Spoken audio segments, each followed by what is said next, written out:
নমস্কার বন্ধুরা, তোমাদের সবাইকে স্বাগত তোমাদের প্রিয় চ্যানেল এক্সাম ইনফরমেশন পয়েন্টে। তো বন্ধুরা, এই ভিডিওর মাধ্যমে আমি আলোচনা করব তোমাদের ওয়েস্ট বেঙ্গল পুলিশ কনস্টেবল এবং লেডি কনস্টেবল কেস আপডেট।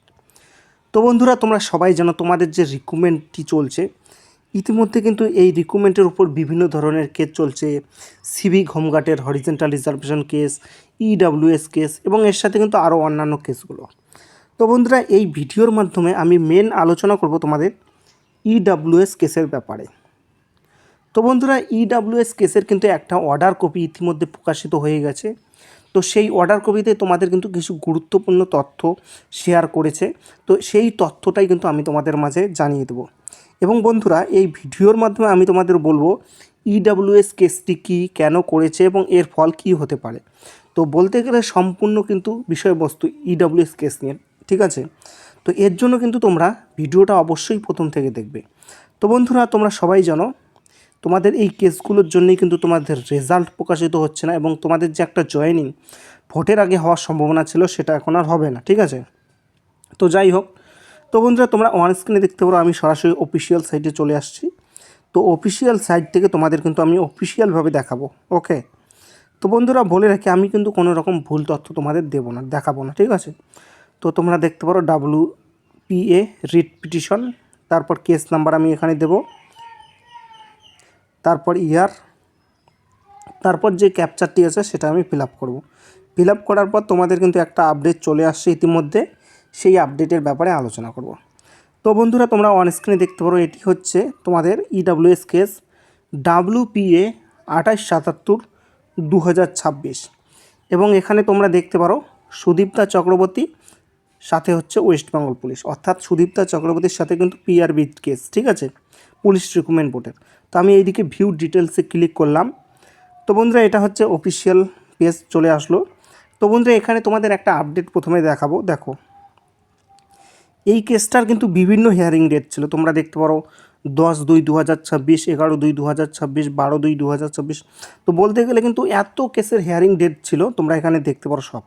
এবং লাস্ট হিয়ারিং ডেট ছিল কিন্তু 11/3/2026, ঠিক আছে। তো বন্ধুরা, 11/3/2026 কিন্তু একটা অর্ডার জারি হয়েছে, সেই অর্ডারটা হয়তো অনেকেই জানে না। তো বন্ধুরা, এখানে কিন্তু আমি এইদিকে ভিউ ডিটেলসে ক্লিক করব। তোমাদের কিন্তু একটা অর্ডার কপি ইতিমধ্যে প্রকাশিত হয়ে গেছে, তো সেই অর্ডার কপির ব্যাপারে আলোচনা করব। তো বন্ধুরা, এই অর্ডার কপিটাতে কিন্তু তোমাদের সম্পূর্ণ ভালো করে বোঝানো আছে যে তোমাদের ইডব্লিউএস কেসটি কী, কেন করেছে, এর ফলাফল কী হবে সম্পূর্ণ। এখানে টোটাল 10টি পয়েন্ট আছে, ঠিক আছে, এবং এগুলো পয়েন্ট কিন্তু আমি তোমাদের বাংলা ভাষায় সুন্দর করে বোঝানোর চেষ্টা করব। তোমরা এর জন্য কিন্তু ভিডিওটা অবশ্যই প্রথম থেকে দেখবে, আর লাইক কিন্তু অবশ্যই করবে, ঠিক আছে। তোমরা দেখতে পারো WPA 2877/2026। তো সর্বপ্রথম আমি 1 নম্বর পয়েন্টটার ব্যাপারে আলোচনা করব, ঠিক আছে। 1 নম্বর পয়েন্টে কি বলা আছে? 1 নম্বর পয়েন্টে বলা হয়েছে, the petitioner participate for recruitment in the post of constable in West Bengal 2024 in economically worker section category. তো বন্ধুরা, 1 নম্বর পয়েন্টে কিন্তু এখানে বলা আছে, অর্থাৎ যারা পিটিশনার, ঠিক আছে, তারা কিন্তু তোমাদের যে ওয়েস্ট বেঙ্গল পুলিশ কনস্টেবল এবং লেডি কনস্টেবল 2024 সেই রিক্রুটমেন্টে কিন্তু তারা অংশগ্রহণ করেছে, এবং সেখানে কিন্তু তারা ইডব্লিউএস সার্টিফিকেট কিন্তু দিয়ে অ্যাপ্লাই করেছে, অর্থাৎ ইডব্লিউএস কোটায় কিন্তু তারা অংশগ্রহণ করেছে, এটা কিন্তু বলা আছে, ঠিক আছে। ইডব্লিউএস, ঠিক আছে, এটা তোমরা দেখতে পারো ইকোনমিক্যালি ওয়ার্কার সেকশন ক্যাটাগরি, এবং এটাকে বাংলায় বলা হয় অর্থনৈতিকভাবে দুর্বল শ্রেণী, অর্থাৎ পিছিয়ে পড়া কিন্তু কিছু শ্রেণীদের কিন্তু এই ইডব্লিউএস সার্টিফিকেটটি দেওয়া হয়। তো তারপর 2 নম্বর পয়েন্ট। তো বন্ধুরা, 2 নম্বর পয়েন্টে কী আলোচনা করা আছে? দেখো, 2 নম্বর পয়েন্টে বলা আছে নিয়োগ বিজ্ঞপ্তি, তোমাদের যে একটা নোটিফিকেশন বের হয়েছে নিয়োগের ক্ষেত্রে, ঠিক আছে, সেখানে কিন্তু স্পষ্ট করে কিন্তু বলা হয়েছে যে প্রার্থী যাচাইয়ের ক্ষেত্রে ইডব্লিউএস যদি কারোর সার্টিফিকেট থাকে তাহলে কিন্তু সেটা 2023 থেকে 2024 অর্থবর্ষের মধ্যেই কিন্তু থাকতে হবে। এটা কিন্তু যখন তোমাদের নোটিফিকেশন বের হয়েছে, ঠিক আছে, নিয়োগের ক্ষেত্রে, তখনই কিন্তু লেখা ছিল। এবং এর সাথে কিন্তু আরেকটা লেখা ছিল, সার্টিফিকেটটি কিন্তু অবশ্যই ইস্যু হতে হবে 1 এপ্রিল 2023 থেকে 31 মার্চ 2024 মধ্যে, অর্থাৎ এর মধ্যেই কিন্তু যদি ইস্যু হয় তাহলেই কিন্তু সার্টিফিকেটটি গ্রহণযোগ্য হবে। ঠিক আছে, এটা কিন্তু অফিসিয়াল নোটিফিকেশনে বলা হয়েছিল। তো তারপর কি হয়েছিল, তারপর তারা কিন্তু একটা এলিগেশন লাগিয়েছিল। কি এলিগেশন? 3 নম্বর পয়েন্টে কিন্তু দেখো সেটা বলা হয়েছে, যারা পিটিশনার তাদের এলিগেশন হচ্ছে, অর্থাৎ যারা কেস করেছে তাদের এলিগেশন হচ্ছে পিআরবি যে একটা কথা বলেছে যে 2023 এবং 2024 মধ্যেই কিন্তু সার্টিফিকেটটি হওয়া বাধ্যতামূলক, এটা কিন্তু পিআরবি বলেছিল আগে। ঠিক আছে, তো তারপরে কি করলো, পিআরবি কিন্তু নতুন করে আবার সার্টিফিকেট গ্রহণ করলো। অর্থাৎ তোমরা জানো তোমাদের রেজাল্ট প্রকাশিত হওয়ার কিছুদিন আগে একটা এডিট উইন্ডো আসে, তো সেই এডিট উইন্ডোয় কিন্তু একটা কি হয়েছিল, তোমাদের নতুন করে কাস্ট সার্টিফিকেট দেওয়া গেছিল। তো সেক্ষেত্রে কিন্তু তারা কিন্তু নতুন করে কিছু কিছু প্রার্থী আছে নতুন করে সার্টিফিকেট শো করেছে। ঠিক আছে, তো এটা নিয়েই তাদের কেস যে কেন তাদের নতুন করে আবার সুযোগ দেওয়া হচ্ছে। নিয়োগ বিজ্ঞপ্তিতে তো বলাই ছিল যে 2023 থেকে 31 মার্চ 2024 মধ্যে লাগবে, এটাই কিন্তু তাদের মেন অ্যালিগেশন, কেস যারা করেছে তাদের। এবং 4 নম্বর পয়েন্টে কিন্তু একটা কথা বলেছে, তো বন্ধুরা এখানে কিন্তু বলেছে লার্নেড অ্যাডভোকেট, তো বন্ধুরা এখানে বলেছে রাজ্যের যিনি আইনজীবী তিনি কিন্তু বলেছেন ওয়েস্ট বেঙ্গল পুলিশ রিক্রুটমেন্ট বোর্ডের, ঠিক আছে, ডেপুটি সুপারিনটেন্ডেন্ট অফ পুলিশ, তিনি কিন্তু একটা সাইন করেছে 27 ফেব্রুয়ারি 2026 মধ্যে, এবং সেই সাইনের উপর নির্ভর করেই কিন্তু তিনি এই কথাটা বলেছেন নতুন করে আবার ইডাব্লিউএস অ্যাড করার জন্য। তারপর আমরা আলোচনা করব 5 নম্বর। তো বন্ধুরা 5 নম্বর পয়েন্টে কি আলোচনা করা হয়েছে আমি তোমাদের বলবো। তো বন্ধুরা 5 নম্বর পয়েন্টে বলা হয়েছে, অর্থাৎ তোমাদের যে পুলিশ রিক্রুটমেন্ট বোর্ড, ঠিক আছে, পুলিশ রিক্রুটমেন্ট বোর্ডের যিনি ডেপুটি সুপারিনটেন্ডেন্ট অফ পুলিশ ছিলেন তিনি কিন্তু একটা সাইন করেছে 27 ফেব্রুয়ারি 2026 মধ্যে, এবং সেই সাইনের জন্যই কিন্তু কি হয়েছে, নতুন করে কিন্তু আবার ইডাব্লিউএস সার্টিফিকেট গ্রহণ করা হয়েছে। অর্থাৎ তোমাদের যে প্রথমে বলেছিল 2023 থেকে 2024 মধ্যে হতে হবে, ঠিক আছে, তো সেটা কিন্তু কি হয়েছিল, তার পরবর্তী তোমরা সবাই যেন একটা এডিট উইন্ডো আসছিল কিছুদিন আগে, ঠিক আছে, রেজাল্ট পাবলিশ হওয়ার আগে, তো এডিট উইন্ডোতে কিন্তু নতুন করে আবার ইডাব্লিউএস সার্টিফিকেট যাদের হয়েছে তারা কিন্তু অ্যাড করেছে।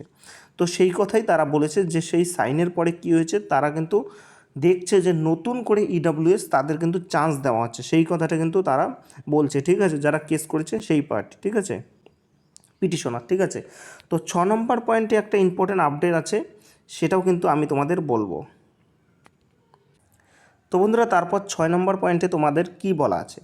তো বন্ধুরা 6 নম্বর পয়েন্টে কিন্তু তোমাদের একটা ইম্পর্টেন্ট কথা বলা হয়েছে, অর্থাৎ তোমাদের যে রিক্রুটমেন্টটি আছে, রিক্রুটমেন্টটিতে যখন অফিসিয়াল নোটিফিকেশন বের হয়েছে সেখানে কিন্তু ক্লিয়ারলি মেনশন করা ছিল ইডাব্লিউএস সার্টিফিকেট যাদের আছে 1 এপ্রিল 2023 থেকে 31 মার্চ 2024 মধ্যে তারাই কিন্তু সেটাতে সুযোগ সুবিধা পাবে, এখানে কিন্তু বলা হয়েছে। এবং এখানে পিটিশনারদের বক্তব্য, প্রথমে যেহেতু বলা ছিল যে এই সময়ের মধ্যেই ইডাব্লিউএস গ্রহণ করা হবে, তাহলে কেন, ঠিক আছে, এর পরবর্তী সময়ে ইডাব্লিউএস গ্রহণ করা হয়েছিল, সেটা তো ঠিক না, এটাই কিন্তু তাদের বক্তব্য। ঠিক আছে, তাদের বক্তব্য কোনো একটি রিক্রুটমেন্ট শুরু হয়ে গেলে তারপর কিন্তু অফিসিয়াল নোটিফিকেশন চেঞ্জ করা সেটা কিন্তু ঠিক না, এটা কিন্তু যারা পিটিশনার তাদের বক্তব্য। ঠিক আছে, তো সেই উত্তরে তারপর 7 নম্বর পয়েন্টে কি বলা আছে আমি কিন্তু একটা তোমাদের বলবো। ঠিক আছে, তো বন্ধুরা 7 নম্বর পয়েন্টে কিন্তু একটা বলা হয়েছে যে অথরিটি, অর্থাৎ তোমাদের যে রিক্রুটমেন্টটি প্রসেসিং করছে পিআরবি, পুলিশ রিক্রুটমেন্ট বোর্ড, তো বন্ধুরা পিটিশনাররা কেসের মাধ্যমে, ঠিক আছে, কোর্টের মাধ্যমে কিন্তু কি বলছে, যারা recruitment board, police recruitment board, তাকে কিন্তু একটা প্রতিবেদন দাখিল করার নির্দেশ দিয়েছে।